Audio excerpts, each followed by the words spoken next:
वाले हैं। बहुत बहुत धन्यवाद महोदय। धन्यवाद। माननीय श्री राम जी, माननीय श्री राम।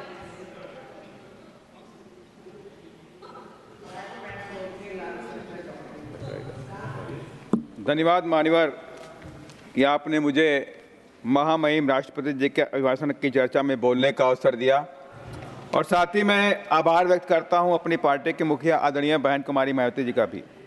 मान्यवर, बाबा साहब डॉक्टर अम्बेडकर ने संविधान के प्रियम्बल में ही जस्टिस की बात करी, लिबर्टी की बात करी, इक्वलिटी एंड फ्रेटर्निटी की बात की, और यहाँ तक कि बाबा साहब डॉक्टर अम्बेडकर ने 25 नवंबर 1949 को संविधान सभा की अपनी स्पीच में एक वार्निंग भी दिया। On the 26th January 1950, we are going to enter into a life of contradiction. In politics, we will have the equality, and in social and economic life, we will have the inequality. In politics, we will be recognizing the principle of one man, one vote, and one value. In our social and economic life, we shall be reason of our social and economic structure continue to deny the principle of one man, one value. How long shall we continue to deny this life of contradiction? How long shall we continue to deny equality in our social and economic life? If we continue to deny it for long, we will do so only by putting our political democracy in peril. We must remove this contradiction at the earliest possible moment. इसके बावजूद भी मान्यवर, देश में सरकारें कई आईं, कई गईं, लेकिन SC ST OBC को आज तक पूरी तरह से सामाजिक न्याय, आर्थिक न्याय आज तक नहीं मिला। और आज बाबा साहब डॉक्टर अम्बेडकर के संवैधानिक अधिकारों की बदौलत इन कमजोर वर्गों को जो भी मिला उसे भी खत्म करना चाहती हैं। बाबा साहब डॉक्टर अम्बेडकर ने SC ST OBC को सामाजिक और आर्थिक बराबरी दिलाने के लिए शिक्षा और नौकरियों में रिजर्वेशन का अधिकार दिया। और आज मान्यवर तमाम सरकारें, पहले की भी और अभी भी, आज सारे सरकारी उपक्रमों में, सरकारी विभागों में कॉन्ट्रैक्ट बेसिस में भर्ती की जा रही हैं, जिसमें किसी तरह का रिजर्वेशन फॉलो नहीं किया जा रहा।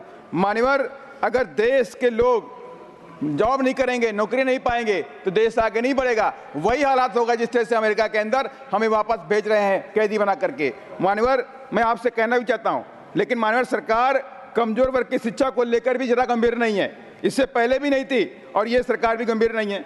सरकार के पास आंकड़े हैं कि भारत की 30% आबादी गरीबी रेखा के नीचे जीवन यापन करती है। अभी हाल ही में सरकार की रिपोर्ट के अनुसार 14 लाख बच्चे देश के अंदर आउट ऑफ स्कूल हैं, जिसमें सबसे ज़्यादा बच्चे 7,84,000 बच्चे उत्तर प्रदेश के अंदर भी हैं। लगभग देश में 20% बच्चे और बच्चियां गरीबी और अन्य कारणों की वजह से ड्रॉप आउट करते हैं, उनकी शिक्षा पूरी नहीं हो पा रही। लेकिन सरकार अभी तक देश के अंदर इन गरीब बच्चों की शिक्षा को फ्री नहीं कर पाई।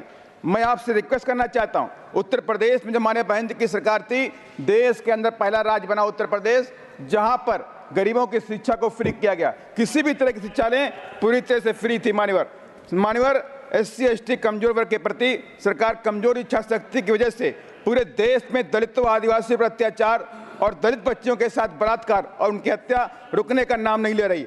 आए दिन देश में कहीं ना कहीं इस तरह के अत्याचार दिखाई पड़ते हैं और इसके बाद अपराधियों को सजा तक नहीं मिलती।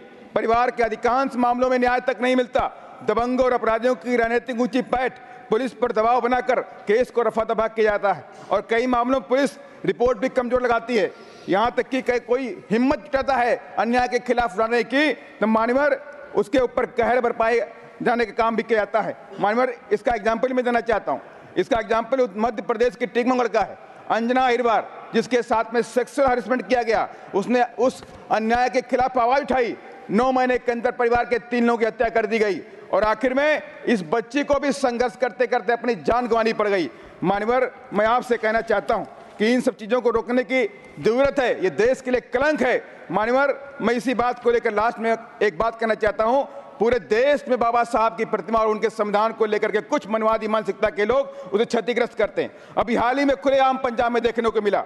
मान्यवर, मनवादी मानसिकता के लोगों को मैं स्पष्ट करना चाहता हूं कि बाबा साहब और संविधान को मानने वाले लोग अपनी जान देकर बाबा साहब के संविधान और सम्मान में कोई आंच नहीं आने देंगे, क्योंकि बाबा साहब डॉक्टर अम्बेडकर हमारे भगवान जैसे नहीं, भगवान ही हैं। हम अपने भगवान और संविधान की पूजा करते हैं और संविधान हमारा पवित्र ग्रंथ है। इन्हीं सब बातों के साथ मैं अपनी बात को खत्म करता हूं। जय भीम, जय भारत, जय संविधान। धन्यवाद।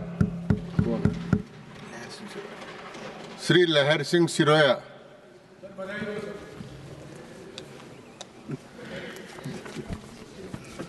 सभापति महोदय,